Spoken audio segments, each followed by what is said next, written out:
겸손과 기도. 찬미 예수님. 여섯째 달에 하느님께서는 가브리엘 천사를 갈릴레아 지방 나사렛이라는 고을로 보내시어 다윗 집안의 요셉이라는 사람과 약혼한 처녀를 찾아가게 하셨다. 그 처녀의 이름은 마리아였다. 천사가 마리아의 집으로 들어가 말하였다. 은총이 가득하니여 기뻐하여라. 주님께서 너와 함께 계시다. 이 말에 마리아는 몹시 놀랐다. 그리고 이 인사말이 무슨 뜻인가 하고 곰곰이 생각하였다. 천사가 다시 마리아에게 말하였다. 두려워하지 마라 마리아야. 너는 하느님의 총애를 받았다. 보라, 이제 내가 잉태하여 아들을 낳을 터이니 그 이름을 예수라 하여라. 그분께서는 큰 인물이 되시고 지극히 높으신 분의 아드님이라 불리실 것이다. 주 하느님께서 그분의 조상 다윗의 왕좌를 그분께 주시어 그분께서 야곱 집안을 영원히 다스리시리니 그분의 나라는 끝이 없을 것이다. 마리아가 천사에게 저는 남자를 알지 못하는데 어떻게 그런 일이 있을 수 있겠습니까? 하고 말하자 천사가 마리아에게 대답하였다. 성령께서 너에게 내려오시고 지극히 높으신 분의 힘이 너를 덮을 것이다. 그러므로 태어날 아기는 거룩하신 분, 하느님의 아드님이라고 불릴 것이다. 내 친척 엘리사벳을 보아라. 그 늙은 나이에도 아들을 잉태하였다. 아이를 못 낳는 여자라고 불리던 그가 임신한 지 6달이 되었다. 하느님께는 불가능한 일이 없다. 마리아가 말하였다. 보십시오. 저는 주님의 종입니다. 말씀하신 대로 저에게 이루어지기를 바랍니다. 그러자 천사는 마리아에게서 떠나갔다. 주님의 말씀입니다.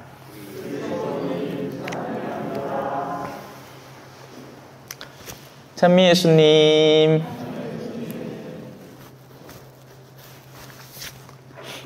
오늘 아침 11시였나? 10시입니다. 눈이 오더라고요. 오전에 눈 왔는 거 아시죠? 그죠? 복돌이 내리고 산책 나가는데 저 백천가에 하얘요. 예. 가는 좋다고 뛰댕기고 나는 괜히 줄라줬다가 쫓아간다고 바쁘고 추운데 그렇게 산책하고는 바로 출발을 했습니다. 눈이 왔으니까 혹시나 길이 미끄러지면 더 큰일이 나니까요. 시간을 두고 10시쯤에 출발을 했어요. 그래서 성모울타리 다녀왔습니다. 없는 이들의 특징은 숨길 게 없다는 겁니다. 막다는 거죠. 흔히. 있는 이들의 특징은 숨길 게 많다는 겁니다. 그래서 음흉합니다. 마음에 여러 소리들이 마구 들려와요. 하지만 단촐한 이들은 배고프면 배고프다. 목마르면 목마르다. 오다가 짬뽕 사먹다 하면 짬뽕 사먹다. 오늘 먹은 게 뚜렷하니까. 점심때는 저 시내 지나가면서 파리바게뜨에 들러갖고 샐러드 사가 그 소세지 빵 하나 사가 가면서 차 안에서 우죽우죽 씹어 먹고, 올 때는 저 월항에 신간에 칼짬뽕이 있거든요. 그래서 한 그릇 사 먹고 뚜렷한 겁니다. 오늘 복음이 그런 느낌인 거죠. 맑고 뚜렷합니다. 숨김이 없고 궁금하면 질문하고 주어지는 것은 받아들이고 위로부터 명령되는 것은 순명합니다. 하지만 순진하지 않은 사람들은 겉으로는 응응, 네네 하고 있지만 속으로는 다른 생각을 품고 엉뚱한 생각을 하고 있습니다. 그래서 음흉합니다. 생각들이 많습니다.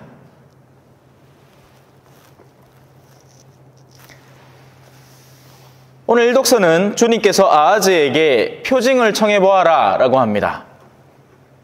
우리 같으면 어떤 표징을 청했을까요? 뭐 성모상에서 눈물이 줄줄 나온다든지, 아니면 십자고상에서 팔이 하나 쑥 못을 빼가 언니 방귀끼째 와 이래 냄새나노 한다든지, 뭔가 신기한 일들, 기적들을 요구했을 겁니다.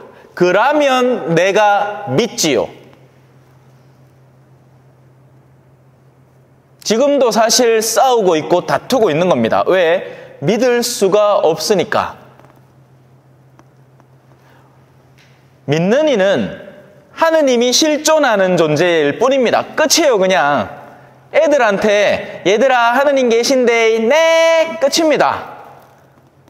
수년의 순진한 수녀님들 나들어갖고 막 음흉하고 그런 수녀님들 말고 수녀님들도 수녀님 나름이라서 막 돈 계산하는 일이나 뭐 어떤 재산 관리하는 그런 일이나 아니면 인사 관리하는 일에 하면 복잡합니다. 근데 이제 제가 지난번에도 넌지시 말씀을 드렸지만 이 처음에 들어오는 수녀님들은 하락하는 걸 해요. 네, 말단 말이에요. 군더더기 없이. 그래가 예수님 손잡고 늘 댕긴다고 생각하이소 하였기네 예 하고는 실제 그렇게 하고 댕기는 겁니다. 그 이제 문제가 생기죠. 뭐예요? 벤소드 가야 되는데 예수님 손을 잡고 있네. 그래가 벤소 앞에서 간다 안 갑니까? 주님 좀만 기다리시소. 네 갔다 올게요. 이 얼마나 순진하고 맑은 처신이냐고요. 맑아요. 숨김이 없단 말입니다. 그냥 있는 그대로예요.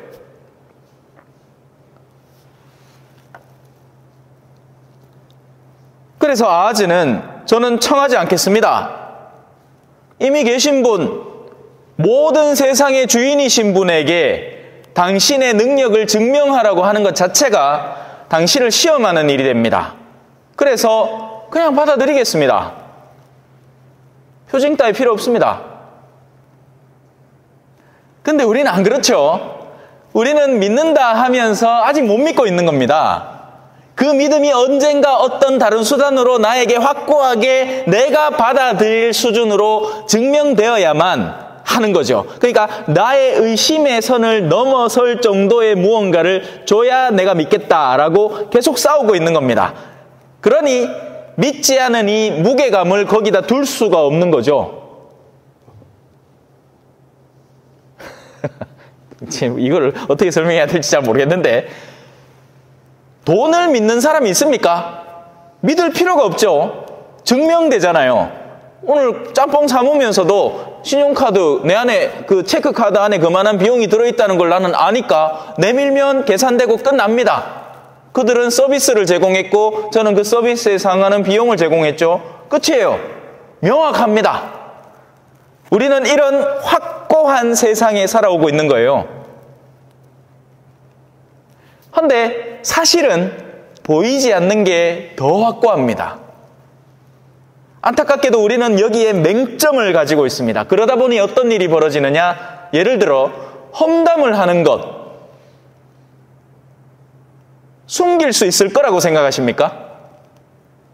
명확하게 하느님의 눈앞에 드러나고 있는 우리 영혼의 상처들이 고스란히 증명되고 있음에도 우리는 우리끼리만 하는 얘기니까 가능한 겁니다.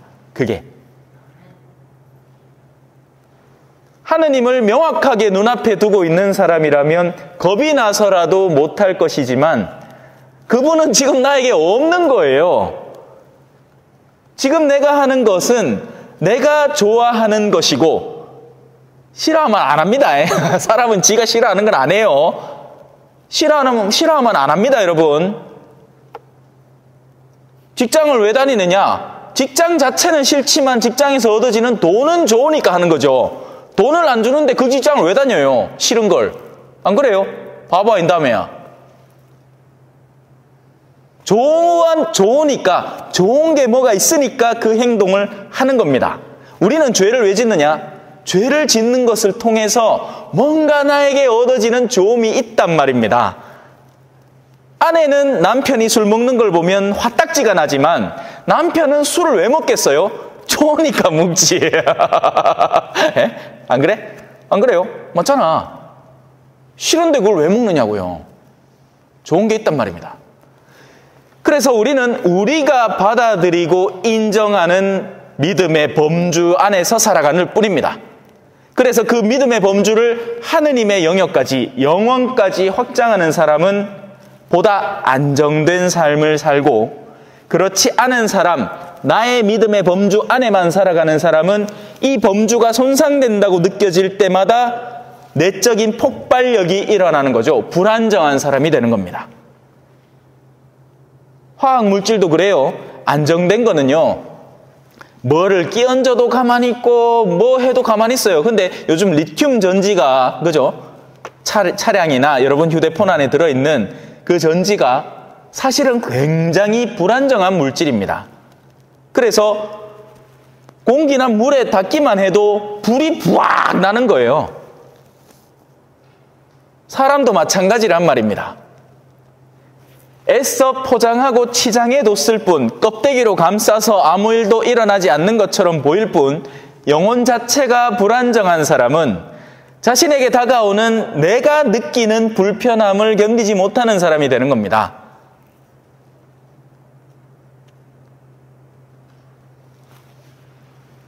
그래서 그들은 표징을 청하는 거죠. 하느님에게. 보여주소. 그래야 믿지. 그러기 전에 나에게는 당신은 없는 존재예요. 하지만 믿음이 확고한 이는 표징 필요 없습니다. 충분합니다. 당신이 계시지 않고서야 제가 여기 있을 의미 자체가 없지 않습니까? 하느님이 존재하지 않는 인간의 의미가 있을까요? 어떤 의미를 찾을 수 있을까요? 창조주, 모든 것을 주관하시는 분의 근원적인 당위성을 갖지 않는 인간이 도대체 세상 어디에서 자신의 의미를 찾을 것 같습니까? 그래서 그들에게 남아있는 마지막 유일한 목적지는 자기 스스로 목숨을 끊는 것밖에 없습니다. 자살인 거죠.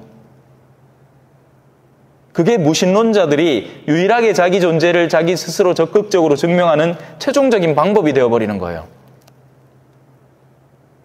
반면 우리는 겁이 나서 못 죽죠. 자살했다 오해하려고, 그죠? 예? 큰일 날라고 경을 칠 일이구만.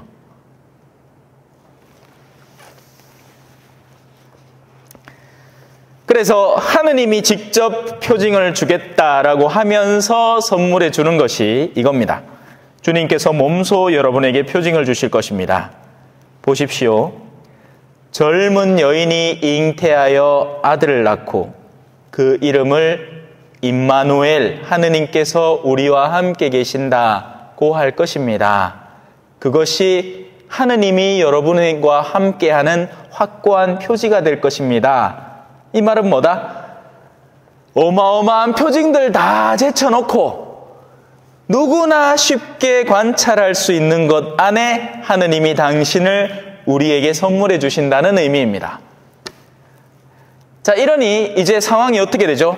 뭔가 확고히 보여지면, 갑자기 운석이 하늘에서 꽝 떨어지거나 아니면 땅이 막 흔들리거나 해가지고 하느님이 당신의 존재를 드러내면 누구나 다 믿겠는데, 지금은 믿고 싶은 이 표징에 눈을 뜨니만 그 표징을 찾아낼 수 있는 시대가 된 거죠. 보려는 사람의 눈에는 더할 나위 없이 많이 보이고, 보지 않으려는 사람의 눈에는 보이는 것마저 빼앗기는 시대가 도래한 겁니다. 저는 예수님을 만나고 왔어요. 오늘 성모 울타리라는 공동체에서. 특히나 오늘은 어찌나 성사들을 많이 보는지. 근데 그러면서 또 느꼈죠. 아, 역시 보통 공동체는 아니다. 출소자들의 공동체니까 굉장히 불안정하고 여러 가지, 그러니까 고의 얘기를 할 수는 없으니까. 근데 참 마음이 너무 안타까웠습니다. 한편으로는. 그런데 그 자체가 기적 아닙니까? 그런 이들이 듬성듬성 모여서 빵 만들겠다고 앉아갖고 같이 모여가 일을 하는데 내 찢고 뽑고 싸우고 피 터지게 해도 모자랄 판에 그 공동체가 근근히 버텨나가고 있다는 겁니다. 우리 나름 식견 있다는 사람들, 배웠다는 사람들, 우리가 어디 큰 집에 갔다 왔습니까? 우리 삶을 불안정하게 만들 요소가 짜더라 뭐 그리 많겠어요, 그죠? 우리는 기껏 해봐야 누구하고 잠깐 다 탔네, 뭘 했네, 이 정도 수준인데도 우리는 우리 영혼을 불안정하게 만드는데 그들은 그런 환경 속에서도 공동체를 이루고 하느님을 놓치지 않기 위해서 머나 먼 떨어져 있는 사제지만 청한단 말입니다. 와달라고. 그걸 매주 하고 있다는 얘기예요. 매주. 우리는 갖다 떠먹여 주는 것도 싫다고. 아이고 이제 좀 그만 좀. 아이고 마신부님요. 아이고 오늘도 또 강론을 얼마나 하려고 그 작정을 하고 지금 오늘 뛰십니까? 하는 판에 그들은 제가 오늘 이제 시간이 딱 돼가지고 저 이제 성당 와야 되니까 나 요 와갖고 지금 주보회도 해야 되고 오늘 미사도 드려야 되니까 딱 끊었단 말이에요. 그러니까 섭섭해합니다. 빨리 끝낸다고. 정말 다른 온도차죠. 그러면 그 안에서 우리는 무엇을 봐야 하느냐? 목마름을 봐야죠. 가난한 이들을 봐야죠.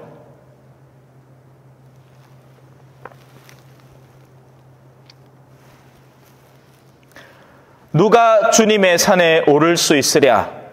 누가 그 거룩한 곳에 설 수 있으랴? 손이 깨끗하고 마음이 결백하니 헛된 것에 정신을 팔지 않느니라네. 이 점에서 우리는 상당히 실패하고 있습니다, 여러분. 그걸 아셔야 돼요. 초전성당이라는 영역을 어떻게 평가하십니까? 아무 일이 없으니 조용한 공동체예요? 아니에요. 숨기고 있을 뿐이죠. 드러내지 않고 꺼내지 않을 뿐, 누가 건드리지 않으니 상처 입지 않으려고 애를 쓰고 서로 존중하려고 벽을 치고 아무것도 안 꺼내니까 아무 일도 안 일어날 뿐, 거기에다가 행사도 짜들 없죠, 그죠? 부딪힐 일이 딱히 있나? 아니란 말입니다.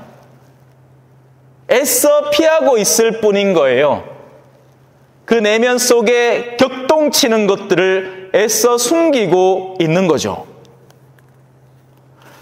반면 이런 이들은 겉은 겉이나 입이 엄청 험합니다. 생긴 것도 험하고. 근데 영혼은 맑단 말이에요. 서로 다 아니까. 우린 서로 안다고 생각하죠. 제가 에미 주말을 갔다 오고 에미 디퍼 과정이라는 게 있거든요. 다 갔다 왔어요. 여러분 앞에 있는 사제 웬만큼 준비된 사제입니다. 꾸르실료도 했지를, 에미도 디퍼까지 갔다 왔지를, 가톨릭 스카우트도 초급, 중급, 상급 다 했지를, 나름 수제, 가톨릭계 수제라고. 에미를 가면 재밌는 게 뭐냐? 부부가요, 30년, 40년을 같이 살죠. 그러면 서로 알아야 될 것 같지 않습니까? 하나도 모릅니다. 왜? 대화를 안 하는데 어떻게 알아요? 꺼내지를 않는데 어떻게 하느냐고요? 평생을 니는 요 건드리면 아파하니까네, 요거는 내가 절대 안 건드리고 요 부분은 내가 양보해 준다. 그냥 이렇게 살아온 거예요. 그러니까네 에미 그런 데 와갖고 겨우 이제 얘기를 하라 하니 방에 가다 놓고 얘기를 하래. 그러니까네 하나씩 실타래를 꺼내고 이야기를 하는데 이제 다음 날부터 눈물바다가 펼쳐지는 거예요. 나는 내 아내가 이렇게 내면이 따뜻한 사람인지 몰랐습니다. 나이 많은 어르신이 줄줄 우는 기라. 그거 보면 재미십니다. 에미는 문제 있는 부부가 가는 게 아니에요. 가보면 다 문제가 있다는 걸 알 뿐. 문제가 없는 척 살아올 뿐. 대화의 기회는 반드시 필요합니다, 여러분. 그래서 기회 되면 꼭 한번 가보세요. 너무 재밌을 거예요. 물론 다 똑같은 결과가 맺어지라는 법은 없죠. 네.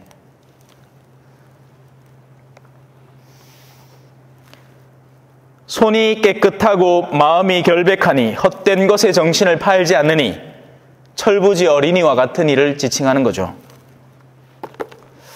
자, 이제 성모님을 좀에만 살펴봅시다.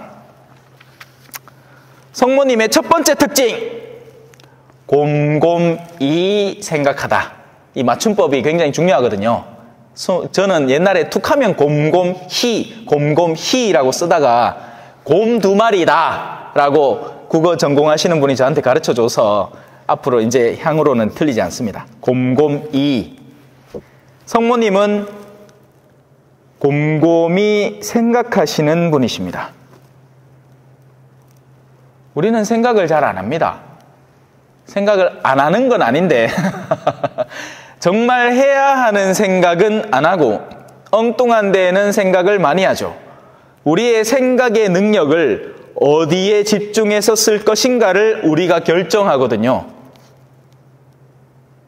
그래서 우리는 우리의 관심 분야를 생각하지 하느님으로부터 오는 것을 받아들여 생각하는데 둔감합니다. 묵상이라는 것은 단순히 생각만 진창하는 시간을 갖는 게 아니라 하느님께서 의도하시는 바를 곰곰이 살펴보는 것을 묵상이라고 하는 겁니다.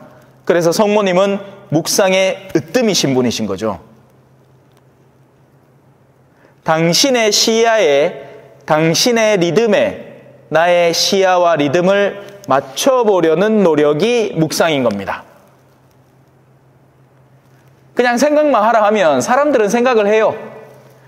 잠이 안 온다. 내일 아침 먹고 따지러 가야겠다. 화난 사람이 생각을 제일 많이 합니다. 어떻게 하면 복수할까? 그죠? 근데 이 하느님의 근본적인 시야 속에는 우리가 당신의 뜻을 찾기를 바라지 내가 원하는 것을 어떻게 성취해낼까를 고민하게 만들지는 않는단 말이에요. 그러니 수많은 사람들이 묵상에서 시작 전부터 틀려버리는 겁니다. 묵상의 본질을 이해하지를 못하는 거예요. 성모님은 천사로부터 온 인사말을 들고 묵상을 하는 겁니다. 나에게서 뻗어져 나온 생각을 하나 부여잡고 묵상을 하는 게 아니라 거기에서부터 사람의 방향성이 완전히 달라집니다.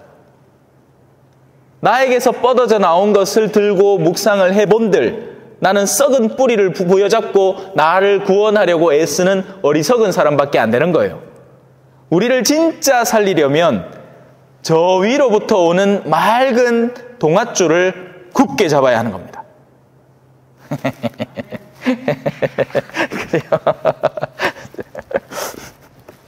참 온도가 너무 다르다. 그죠? 예. 그냥 굴기도라고 생각하고 계시죠? 그렇게 믿겠습니다. 자, 첫 번째 성모님의 특징은 곰곰이 생각함입니다. 두 번째 성모님의 특징은 맑음입니다. 이 맑음은 사실 전날의 즈가리아의 질문과도 비슷합니다. 즈가랴가 천사에게 제가 그것을 어떻게 할 수 있겠습니까? 저는 늙은이고 제 아내도 나이가 많습니다. 당신이 지금 나에게 하는 말 그냥 순하게 받아들이기 힘듭니다 라고 즈가랴도 얘기했고 성모님도 저는 남자를 알지 못하는데 어떻게 그런 일이 있을 수 있겠습니까? 그래서 성경을 바탕으로 그들의 내면을 파고드는 게 아니라 천사의 반응을 바탕으로 그들의 내면을 역추적해 들어가야 됩니다. 즈가랴는 의심병에 걸린 환자고 성모님은 맑고 천진한 내면을 지닌 하느님의 어머니이십니다.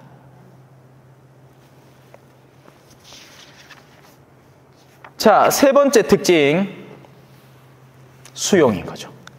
순명입니다. 깨어있는 이, 묵상하는 이, 마음이 맑은 이는 하느님의 뜻에 순명합니다. 그 하느님의 뜻이 나에게 어떤 도전을 가하고 어떤 괴로움과 고통을 수반하는지 상관없습니다. 하느님의 뜻이라는 것이 확고해지면 나는 그것을 기꺼이 끌어안게 되는 겁니다. 보십시오. 저는 주님의 종입니다. 말씀하신 대로 저에게 이루어지기를 바랍니다. 우리 같으면 이렇게 안 하겠죠? 잠깐만요. 지금 내가 혼인을 약혼을 해가 지금 요셉하고 지금 곧 결혼할 사이인데 나한테 알을 베게 한다고 해. 그러면 내 맞아 죽습니다. 안 됩니다. 그러면 내가 앞으로 왜 살랄 거예요? 안 됩니다. 그러고는 이제 동네 아줌마들한테 쫓아가지고 곰곰이 생각은 다 때려치우고, 그죠? 예? 야, 이거 와봐라. 내한테 뭘 하는지 아나? 천사가 내한테 뭐라 했는지 아나? 하면서 이제 막 다다다다다다다다다다다다다다다. 아니죠. 성모님은 충분히 숙고하고 맑은 내면의 의문을 충분히 해소한 뒤에 수용합니다. 그래서 순종과 순명이라는 특징으로 최종적으로 점철되는 거예요. 그리고 이 순명과 순종은 그냥 쉽게 받아들이는 어떤 사건이 절대 아니었고 자신의 존재를 뒤집어 버릴 수 있는, 자신의 생명을 죽음의 위험에 처할 수 있는 수용이었습니다. 이런 일들이 하느님을 받아들이는 이들의 내면 속에 나날이 이어지고 있습니다. 끊임없이 자신의 이득에, 자신에게서 뻗어나온 삿된 뿌리를 안고 그걸 고심하고 그걸 어떻게 처리할까를 항상 고민하는 이기적인 사람들이 있는가 하면, 하느님께서 나에게 원하시는 삶의 방향은 무엇이며 그걸 어떤 시련에도 불구하고 내가 수용하고 받아들일까를 고민하는 사람들이 있죠. 모쪼록 성모님의 이런 몇 가지 특징들 마음에 잘 담아두시고, 과연 우리는 그 성모님을 조금이나마 닮기 위해서 어떻게 해야 할지 함께 묵상해 보셨으면 좋겠습니다. 오늘 화답송의 마지막 파트입니다. 그렇게 하는 이들이 야곱이라네. 그분을 찾는 세대, 그분 얼굴을 찾는 세대라네. 아멘. 찬미 예수님, 겸손과 기도.